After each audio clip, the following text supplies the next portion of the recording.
The Ummah together as family. It's the day of Eid, celebrate and sing the Sunnah of our beloved Nabi. You spoke about the Prophet sallallahu alaihi wasallam. My question is this: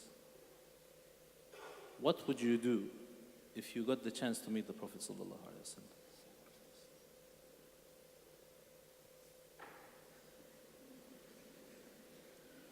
You know, Mufti Menk knows that I have a policy sometimes that I do not like to speak in front of, learned mashayikh, scholars. And I've seen that in the life of my own teachers, how they respect their teachers and they prefer silence over, speaking. So let alone speaking or doing anything in front of the Prophet Muhammad sallallahu alaihi wasallam. So I think I would be just being in his presence is a big deal on its own. So that would be the honor. May Allah gather us with him. Ameen. Mufti Ismail, I'd like to extend the question to you. What would you do or say if you met the Prophet sallallahu alaihi wasallam? But he answered it.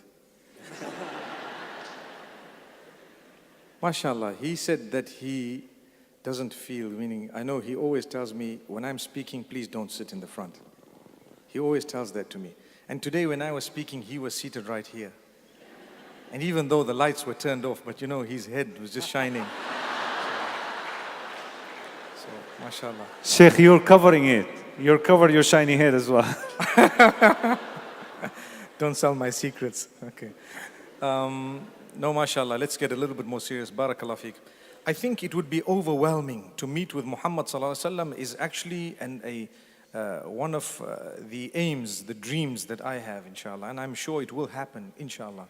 And the same with all of us. May Allah bless us with that. It will be overwhelming. And I think I would have to wait for that time to see what happens thereafter. May Allah make it easy. Yeah, that's all I'm going to say. Ameen. Ustadh Wahaj, I'd like to extend the same question to you with the same mic. Bismillah wa salatu ala Rasulullah. I got this question in Philippines a week ago, me and Ustadh Wael, and for a week I've been struggling with it. Like, what would I do if I met the Rasul, sallallahu alayhi wa sallam. I think I would be very shy. Like, I genuinely think, what do you do in front of the Rasul? Like, I think I would want to look at him, but would be shy to look at him. Would want to hug and kiss him, but where am I and where is he? And may Allah Rabbul Izzah resurrect us with him. May Allah Rabbul Izzah give us the pleasure of being with him and seeing him. There's a little couplet I quote regularly. They say, أحزان قلبي لا تزول حتى أبشر بالقبول وأرى كتابي باليمين وتقر عيني بالرسول. May Allah Rabbul Izzah resurrect us with the Rasul. Ameen. Ameen. Which verse of the Quran sticks out to you the most and why? Okay, which verse of the Quran sticks out for me the most? Actually, like I said, and like I would always say, every time I'm asked about favorite verses, or every time you read the Quran, there are different verses that actually stick out because of the problems you may be going through or the situation you may be facing at that particular time. So different verses stick out. But in general, I can tell you, there is a surah that moves me the most. Two surahs, short ones. One is Al-Duha and the other one is Surah Al-Sharh. وَالضُّحَى وَاللَّيْلِ إِذَا سَجَى مَا وَدَّعَكَ رَبُّكَ وَمَا قَلَى. That verse itself, مَا وَدَّعَكَ رَبُّكَ وَمَا قَلَى وَلَلْآخِرَةُ خَيْرٌ لَكَ مِنَ الْأُولَى وَلَسَوْفَ يُعْطِيكَ رَبُّكَ فَتَرْضَى. So the two verses, مَا وَدَّعَكَ رَبُّكَ وَمَا قَلَى and وَلَسَوْفَ يُعْطِيكَ رَبُّكَ فَتَرْضَى.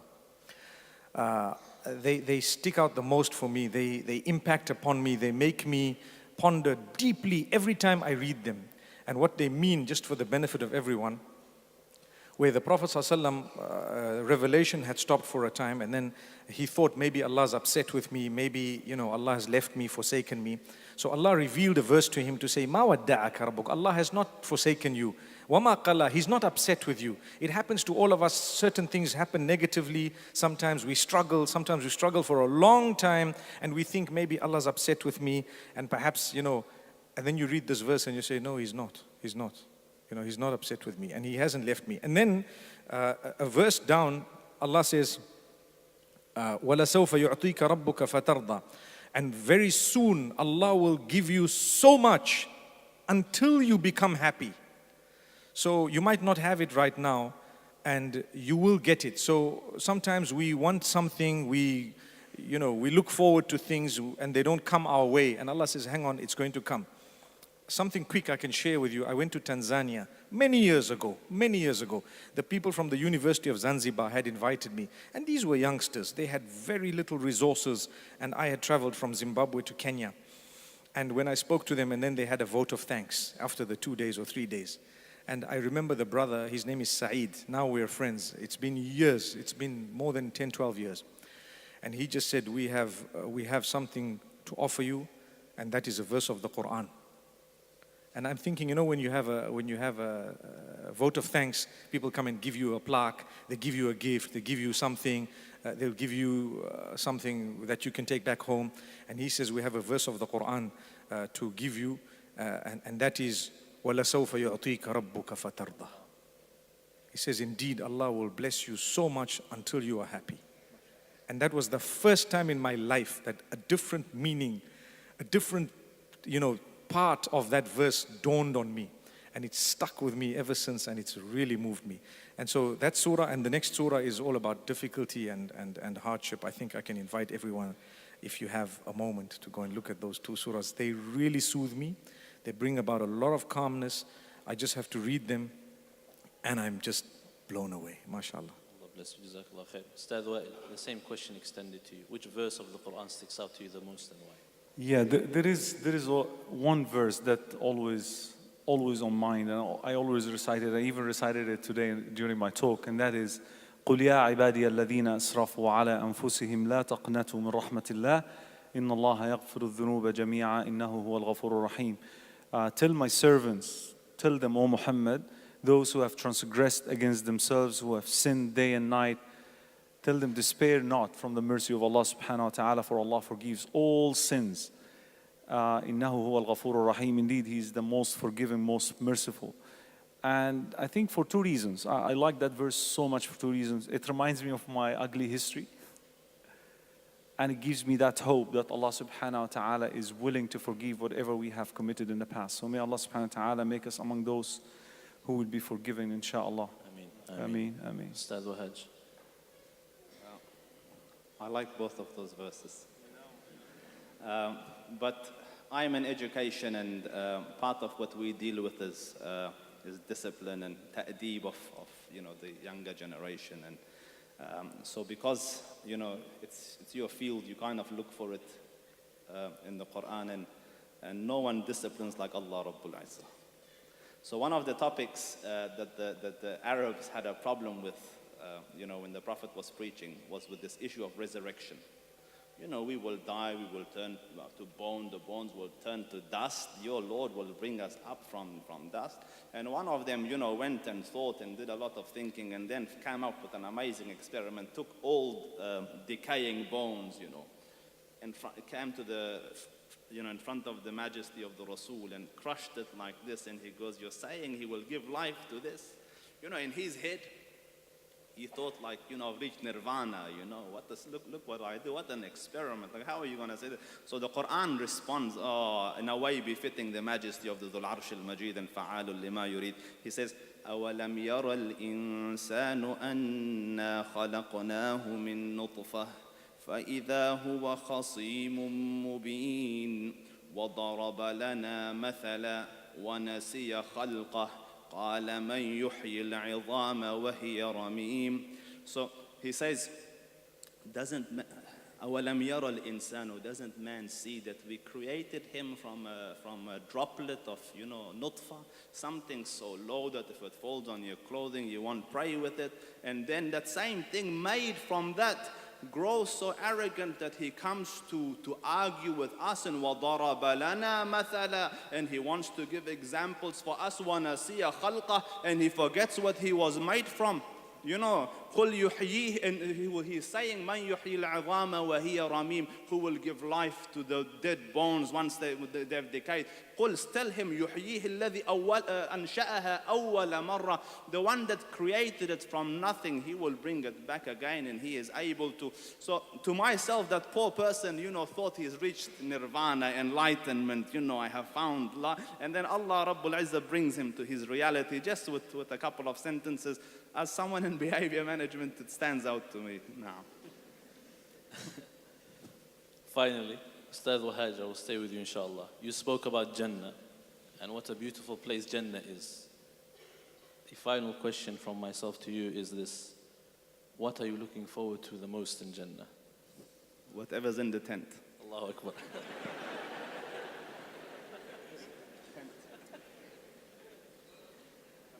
That's it? Khalas? Mufti Menk. Wow, mashallah. Okay. What am I looking forward to in Jannah? I can tell you something, I'm just looking forward to Jannah. Then I'll decide once I'm there what I want.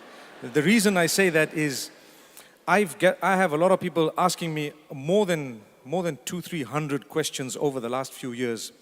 Will my cat be in Jannah with me? And I'm intrigued at the love that the people who send these questions have for their cats. And I know the answer, but I can't break their hearts. So I have to tell them, the Almighty promises you, and He promised all of us, and this is a serious matter. He says, when you get to paradise, you will have whatever you want, how you want it, when you want it, in the way that makes you happy, without changing what you want even by a speck. So I sit and I think people have husbands they don't like, people have wives they don't want, people have animals, people have so much, and I think to myself, what's going to happen to them? They just need to know, please get there, then you're going to see what's going to happen. You will be amazed. We are thinking with our little brains of humankind here, when you get there, you're going to have the super brain, which is totally perfect. You're going to have the existence that's blemishless. No Photoshop, it's real, you know. It's real. You don't have to try and change things. No makeup, it's actually fact. That's who you are. And if you want to be someone different while you're thinking, you're changing. If someone wants to see you different, they'll be seeing you different while you're seeing yourself different. I can't even explain. So then I tell them, you know what, please just get to paradise first. Talk about your cat there. If you think about the cat when you're there, I promise you'll get the cat. But the question is, will you think about your cat? Yes, I definitely will. That's what they say. But the answer is, hang on, it reminds me of one thing. Sorry, I'm taking one more minute. It reminds me of one thing. I said it in the Philippines, and I might have said it again elsewhere. Say it again for a fourth time. You know, in 1960, we used to have Mercedes, right?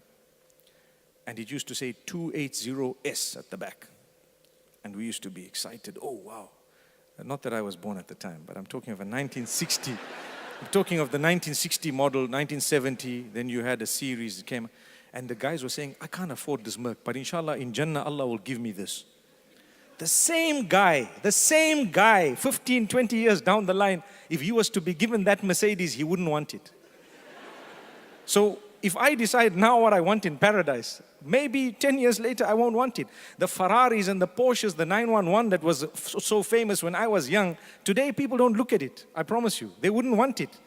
But it would be so cheap for me to decide, hey, look at this S-Class, look at how beautiful. Allah, give me this in Jannah. 10 years from now, I won't want it myself here in the world. Forget about Jannah. Because the model is gonna change, everything changes. So this goes to show, my brothers and sisters, it's a fact. When we say we want something in Jannah, this is what I'm gonna do in Jannah, you know what? Forget about all of that. Just prepare for Jannah. Just make sure you are there. Once you're there, trust me, you'll never be let down. People say, if men get this, what am I gonna get? I promise you, you're gonna get better than men. You know, I always say, it's a question that a lot of people don't like, but I want to raise it, okay? They say, so the men are going to get women. So what are the women going to get? I say, they're going to get men. What else? What else? It's really so when you get there, I don't want to talk about the details. Please, let's get there. When we get there, we will definitely be the most pleased. So don't ask me, what do you want to do there? Please, I just want to get there. If I'm there, I'm a happy man. Inshallah, I see you guys there. Say Ameen. Inshallah. Ustadh Wael, Sheikhna, تفضل. I'm a visual person. I want to have some stuff. Yeah, I always dream stuff in Jannah that I'm going to do. And actually the person who encourages me to do that is one of my mashayikh. We were dropping him off the airport when I was in Hong Kong. And he was like making dua for us, thank you for accommodating me and stuff. And then he said, Inshallah, when we get to Jannah, I'm inviting you for a barbecue meal underwater. Underwater. And then we say, how this is possible? He said, didn't Allah subhanahu wa ta'ala said, لَكُمْ مَا تَشَاءُونَ فِيهَا وَلَدَيْنَا مَزِيدٌ. You will have whatever you wish for. And we have even more things beyond our imagination. But there are certain things that I always imagine. I actually, while leaving the Philippines the other day, we had a meeting with Connect Institute team. And I was telling them that one of the things that I'm dreaming to see in Jannah is organizing Connecting the Pearls, the final Connecting the Pearls conference in Jannah, where, I'm imagining, Sheikh, where the Prophet Muhammad ﷺ is the speaker, and we are all the volunteers. And we are all listening, and we are all the students. One of the wishes that I wanted to see in Jannah, actually, Mufti Menk shared it with me once in the Philippines. We were drinking coffee at the airport before heading to another destination. And I told, after he drank the coffee, he prayed to the brother, or somebody prayed like, may Allah feed you coffee from Jannah. So Mufti Menk said that would be called Jannah Chino, you know. I remember that. So he wanted the stuff too, you know, you see.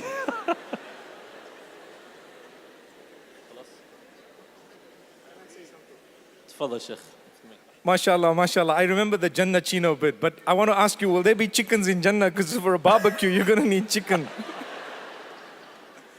Okay, Habibi, no, MashaAllah, it's beautiful. Alhamdulillah, beautiful, beautiful. Nabi, oh, it's the day of Eid. Celebrate and see the Ummah together as family. Oh, it's the day of Eid. Celebrate and see the Sunnah of our beloved Nabi.